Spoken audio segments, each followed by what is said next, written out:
romantic, lowercase r, a man of turbulent emotion and prolific pen. This month we honor, and today a few days early, the date of his birth and his enduring genius. I might add that the bard had a strong connection to Guelph, and indeed to Canada. One of 12 children born to Burns had children, and one of them, Burns's grandchildren, settled for a period in Guelph. While they returned to Scotland in due course, one of their own daughters, who died aged 10, is buried in what is now Woodlawn Memorial Park Cemetery. Not irrelevant to the discourse that follows, Burns met his love, Jean Armour, daughter of a stonemason, even as he was fathering children by another woman, in Mauchline, famous for its earthenware, and equally famous for the inn Pussy Nancy's, overseen by Mrs. Agnes Gibson and strongly associated with Burns.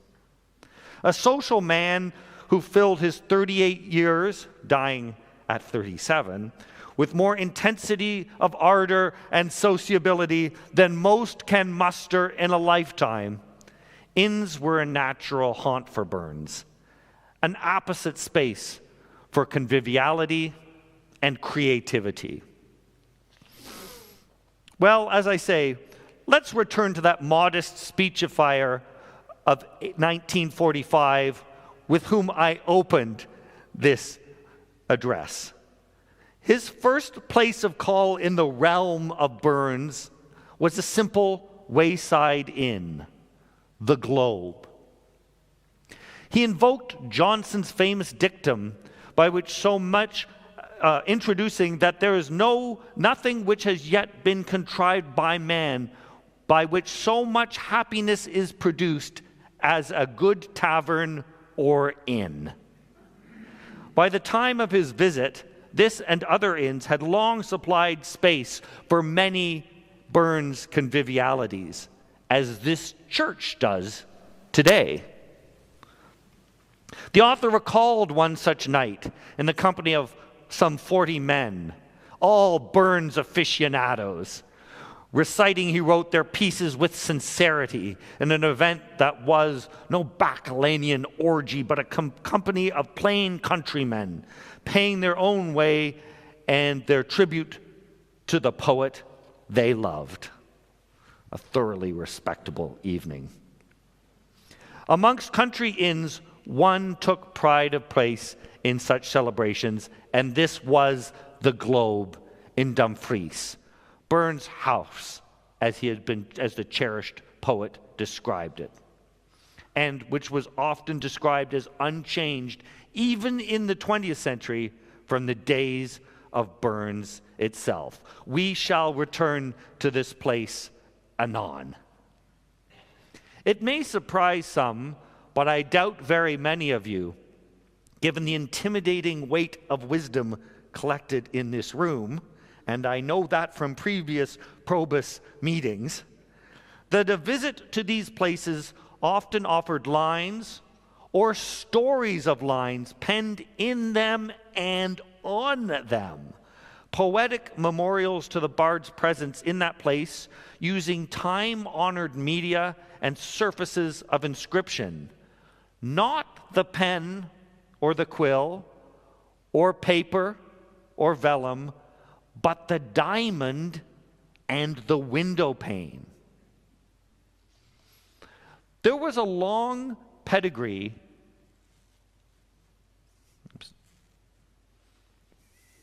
There we go. There's the Globe, and here is window pane inscription. There was a long pedigree attached to the act of inscribing one's presence in the space of an inn through etching on a window pane.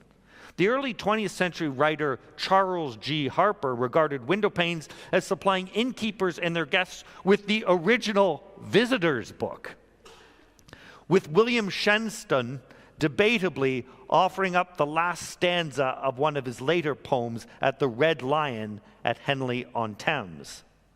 Burns then joined a long line of window pane poets who unleashed their imaginative faculties in glass, with one writer opining in 1914, throughout the country, particularly in the smaller towns and villages, the traveler could read rhymes, verses, and epigrams scratched onto the surfaces of window panes by people who afterwards became, or were at the time, he wrote, more or less famous. But this practice extended far beyond the Romantic period, and indeed beyond Britain's shores. The tradition of scratching verse and sentiment onto glass,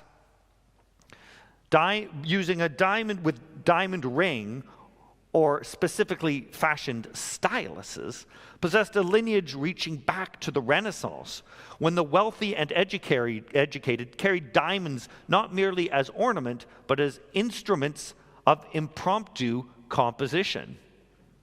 In the 16th and 17th centuries, it became fashionable amongst the gentry to inscribe their names, sometimes their coat of arms, and brief mottos on the windows of great houses that they visited, a practice that blurred the line between vandalism and visiting card, between graffiti and guest book. Queen Elizabeth herself was said to have scratched lines on a window at Woodstock, and the practice flourished in country houses and coaching inns throughout subsequent centuries. What distinguished the literary practitioners from mere name scratchers was the wit, the economy, and the appropriateness of their inscriptions. These were not idle doodlings, but considered compositions, albeit spontaneous ones, that captured a moment, a sentiment, a flash of inspiration sparked by place and circumstance. The window pane poets of the 18th century elevated this practice to an art form. They understood that the medium demanded brevity and punch.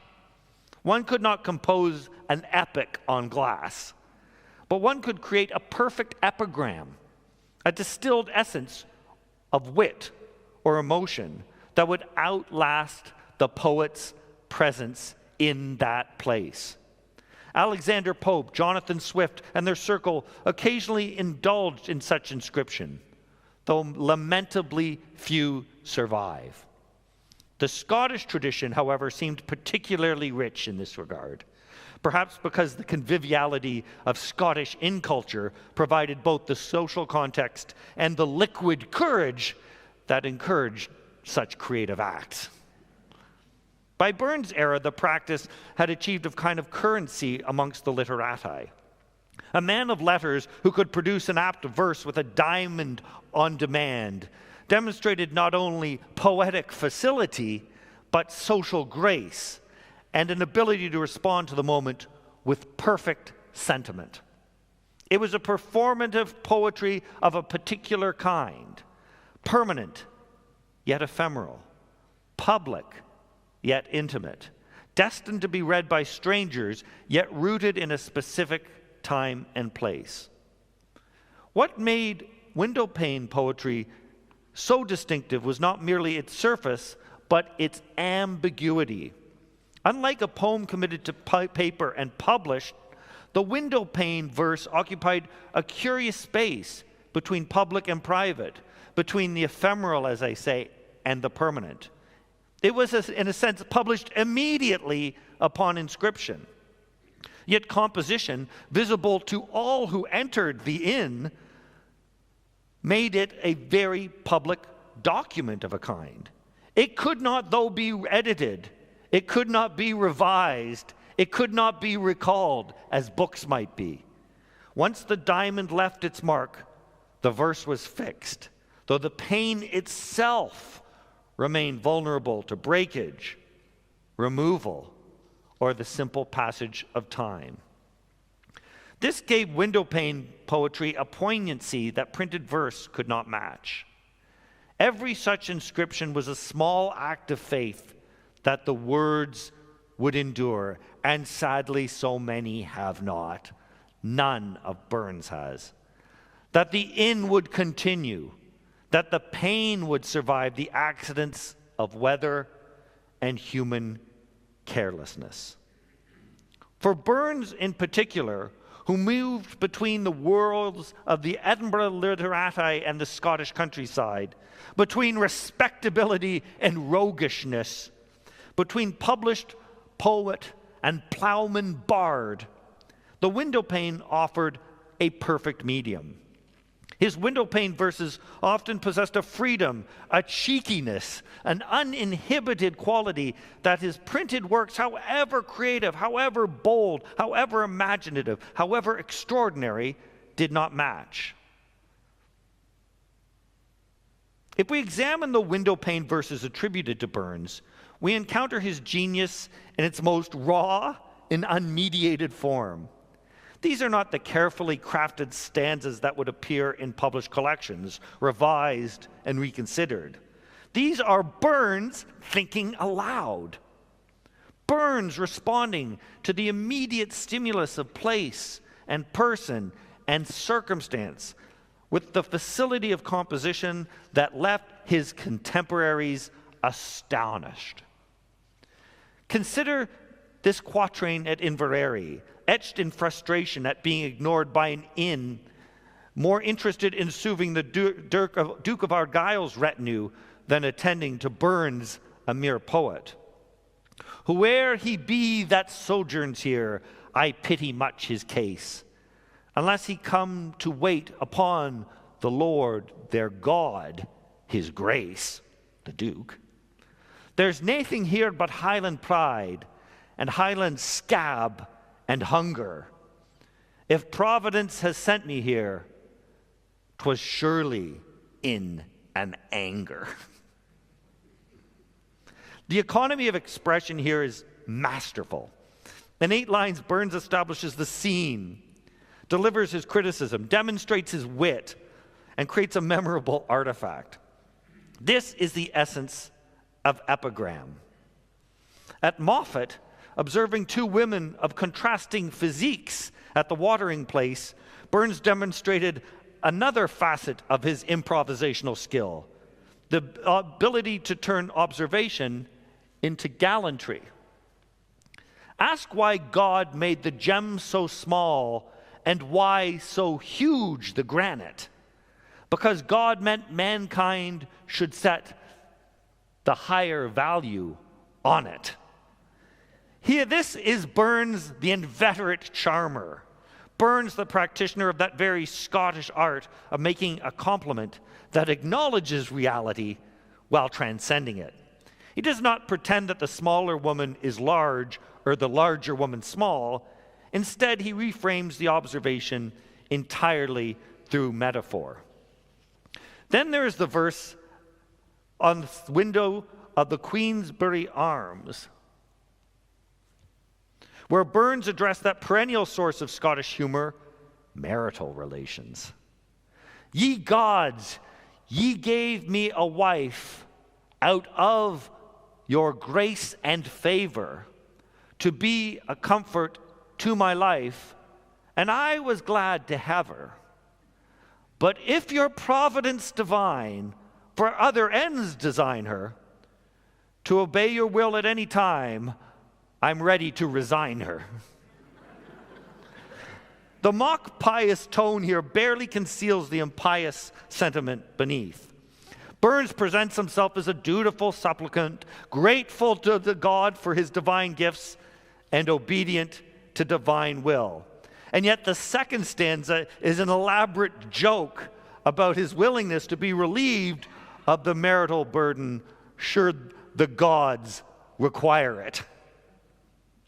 This improvisational genius connected Burns to the older traditions of Scottish poetry, particularly to poetic insults and verbal competition. It also aligned him with the culture of song and oral composition that remained vital and vibrant in 18th century Scotland. Burns did not compose in the study alone. He composed in the company, in response to life, with the same spontaneity that characterized the folk songs he collected and he adapted. If Robert Kemp, in his book Convivial Caledonia, devoted considerable space to the wide compass of Burns's inns, there was one place already alluded to, the most famous Burns Inn of all, the Globe, where the bard passed so many nights in the last years of his life, whose perfect preservation became a trope in accounts of the place, and where the bard's diamond was kept busy in those later years. The Globe Inn deserves special attention because it represents the fullest expression of Burns's window pane practice. This was not a place he visited once or twice. This was his regular haunt, his house, as he himself described it.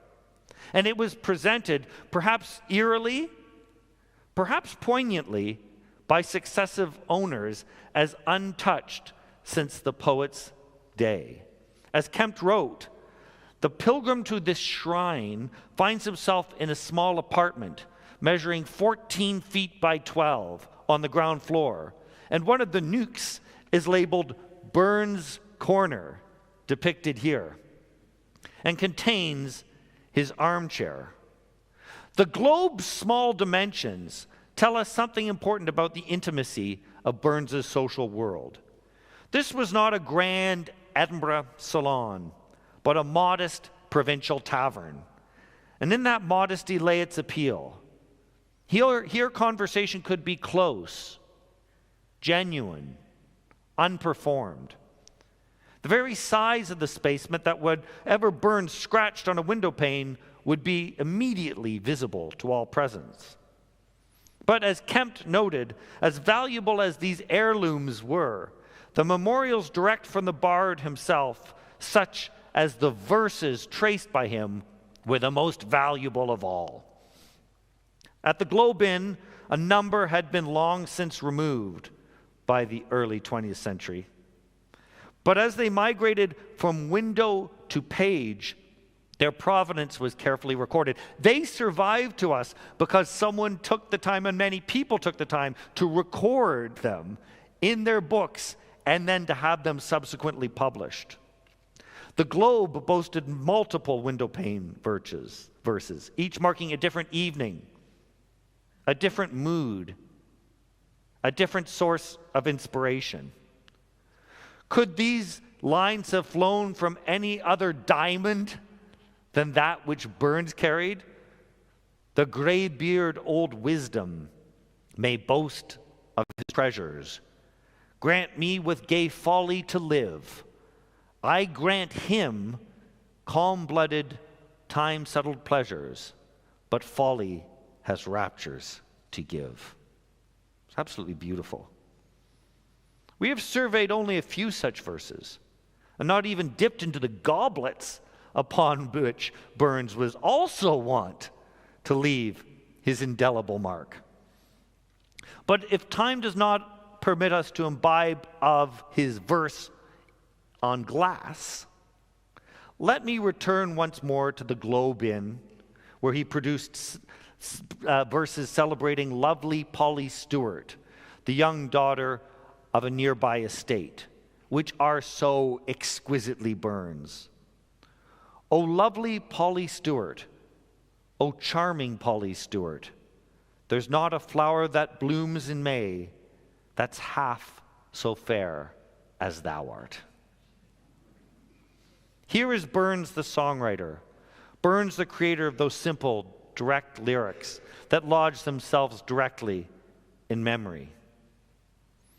The comparison of flowers blooming in May, conventional enough in its basic form, is elevated by the specific month with all its associations with spring, youth, and renewal. If inns can be seen as distinctive spaces for inspiration and window panes as distinctive surfaces of inscription, the Globe Inn boasted other inscriptions too, which brings us to a troubling irony in the story of Burns's legacy. A writer noted in 1939 that a visit to the old inn by way of a narrow close and a knock on a tiny door led to a tour of Burns' oft-frequented room, where visitors were shown a sparsely furnished oak-paneled chamber which is still used as a snug. Behind two folding doors was Burns's famous chair. In contrast to the transformation of material wrought by the bard's diamond when it transmitted his genius to glass, this chair featured a much initialed back. His sitting place now desecrated by the mark of vandals, like so many other hallowed places, including the pyramids of Egypt, where people who visited could not resist but pen their initials, or etch their initials, I should say. Here we encounter one of the great paradoxes of Burns's legacy. The very practice that produced works of genius also inspired countless acts of derivative vandalism. The desecration of Burns's chair represents the culmination of this trend. Admirers who came to honor the poet defaced the very object that connected them to him. Would that they had paused before taking whatever instrument that they used to inscribe on this surface, and resisted cacuithis scribendi, the insatiable urge to write, and the knowledge that they could not ever match the genius of his own diamond, any more than by paying 1 shilling, which was usually levied on them in order to see the chair, or even more, to sit in it.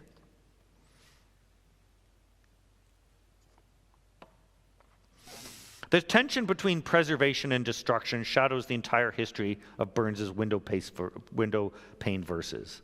Inn owners faced an impossible dilemma: leave the panes in place where they were vulnerable to breakage and where the inn might seem old-fashioned and unappealing to modern taste, or remove them for safekeeping and destroy the very context that gave them meaning.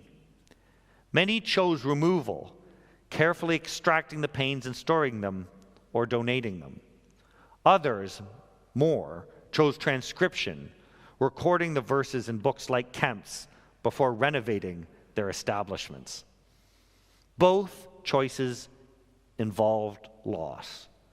A window pane verse removed from its window loses the essential quality that makes it distinct: its connection to place, its function as a threshold inscription, its integration into the social space of the inn. We can preserve the glass, we can preserve the verse, but we cannot preserve the experience of encountering it in situ, of reading Burns's words while looking out the same window he looked through, of feeling that immediate connection between poet, place, and reader. I might add that a particular interest in such practices peaked in the early 20th century, when writers detected a kind of erosion of inn culture, a loss of the iconic institutions of community life. As one writer opined, one by one the old-fashioned inns are fading away into limbo. From Land's End to John O'Groats, they are giving place to the portentous palace of many stories within earshot of the railway whistle, the Grand Hotel, or being degraded to the level of a roadside alehouse, with tippling carters for their company instead of the artists and poets and wits who painted their signboards, wrote quatrains on their window panes, and made the parlor ring with their courtly merriment. This lamentation, this dramatic lamentation for a lost inn culture, reflects a broader anxiety about modernity's tendency to erase traces of individual genius in favor of standardization and efficiency. The modern hotel, with its identical rooms and anonymous windows, offered no surface for impromptu inscription, no context for the kind of spontaneous creative expression that characterizes Burns' era. The window pane poem became not just a lost art form, but the symbol of a lost way of life, one in which poetry and daily life interpenetrated, in which genius might manifest itself in the most unexpected places, in which the boundary between high art and popular culture remained permeable. The economies of Burns's legacy add another layer to this story. Inn owners quickly discovered that a Burns window pane, or a Burns chair, or any object connected to the poet could attract visitors and justify an increase in charges. The shilling demanded for sitting in Burns's chair at the Globe Inn was not merely commercialization, but a recognition that Burns's presence, or rather the mere trace of his presence, had transformed a common object into something quite extraordinary.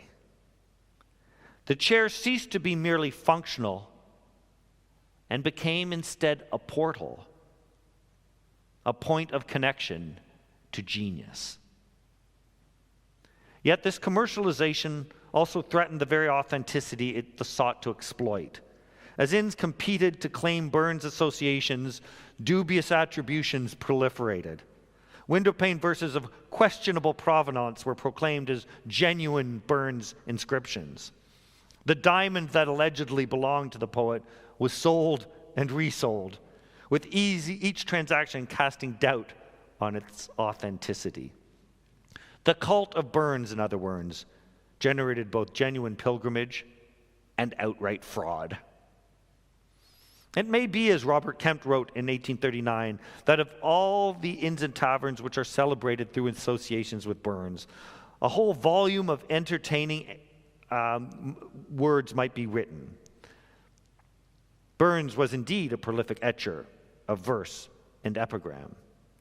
If this month, January, we celebrate Burns, the national poet, whose legacy includes such immortal verses as A Red, Red Rose, Tam O'Shanter, To a Mouse, well known to any schoolboy my age who was required to commit it to memory, and most famously, Auld Lang Syne, still fresh in our memory, and perhaps most pertinent this month, looking forward, Address to a Haggis. Window panes and even spaces above chimney pieces present us with a separate but entirely sympathetic oeuvre in which the bard engaged in his unrivaled, playful insolence, to say nothing of his ardor for the fairer sex. This window pane oeuvre deserves recognition as more than merely a footnote amongst Burns's published works. These verses represent a different mode of composition, a different relationship to audience, a different understanding of poetry's function, where his published poems were crafted for the page, revised, and as I say, reconsidered, presented to a dispersed readership who would encounter them largely in private. His windowpane verses were immediate, spontaneous, site-specific, and fundamentally social. It is why we laud and celebrate him this month. Thank you.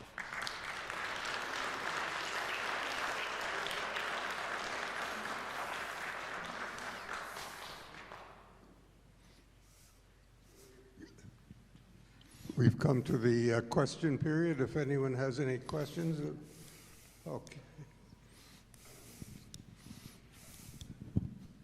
How many of these window panes with his inscriptions on them survive in the windows? Not a one. Not even the Globe? Not a one. Not even at the Globe. No. Wow. What survives to us are the transcriptions that some people wisely made. But as I've said, we encounter them in fundamentally different ways. If we open a book this month and read aloud these inscriptions, we're not encountering them in situ. We're not reading them through glass as he composed them. And, therefore the fundamental context of composition is lost. And is there any actual glass having been removed from a tavern that survives? Yes. There are many examples in Europe and in Britain of particular window panes that have been preserved. Of his? None of his, no. No. There's one remark he made about the wife, a complimentary remark about the charms of the wife of a country house owner that has been preserved, yeah, in a museum, but and very carefully restored too. And finally, why did he die so young? What happened? That's kind of a detail of Burns' life that I don't know. I wondered if his wives and his large family of children and what have you participated in his social life. Yeah, I mean, it's impossible to understand Burns without understanding his engagement with women, isn't it? It's not unimportant to acknowledge that two of his inspirations were intimately connected to in life and in culture. But they didn't participate in his actual composition of any of these lines. They participated insofar as they inspired him, but they didn't participate directly in the composition of the lines. Are there any other questions?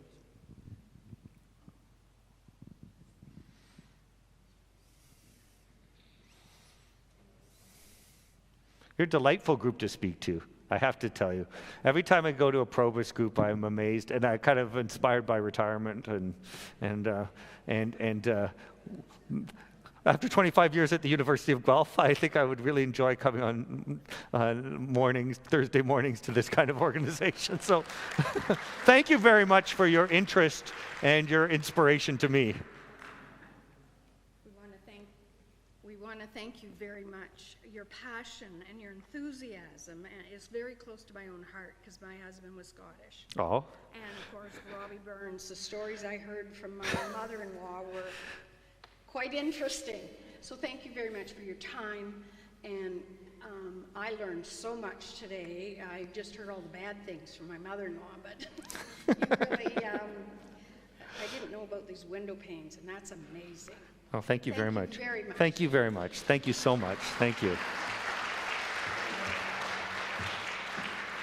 And come later in the month, happy Burns Day.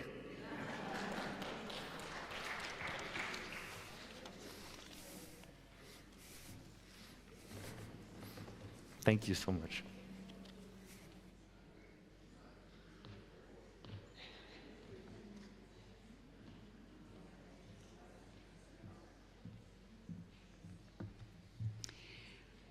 Okay, we have one final business item, and Barb Moldenhauer is going to come up and just talk to us. I just want to wish you, Kevin, a happy Robbie Burns Day too. Must mean a lot to you that day. Go ahead, Barb. Okay, thanks, Anne. I'm just talking on behalf of the Activities Committee. There's myself, Ruth Nodwell, and Rosemary Carrington are on the committee, and we've just been planning a few things, so I just wanted to bring them to your attention and make sure you're aware of them and how to find us. Firstly, pop-up events, which is something new, and we're about to have our very first one on January the 21st, and it's all about photography. And David Nodwell is going to be leading a group in that, so that's going to be fun and really interesting. And the second pop-up is in the works, so look forward to hearing about that in a couple weeks.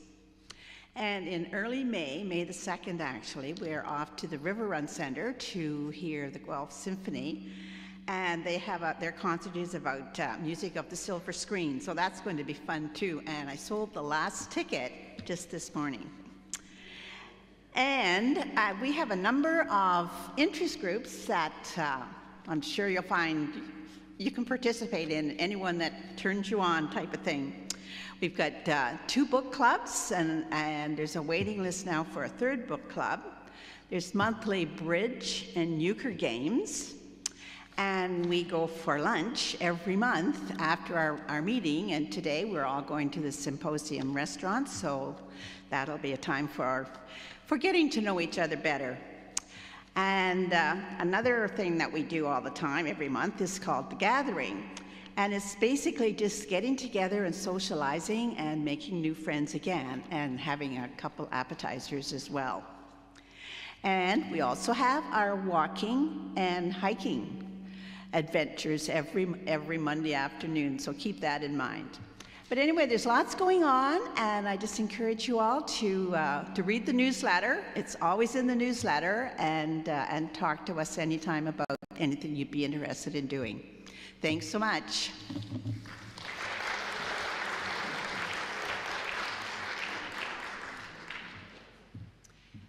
Well, we have, it's only 11 or 5 after, and I know that there's still coffee and cookies, and there's lots of company, so enjoy yourselves and get to know each other. And we will see you again next month. Be safe.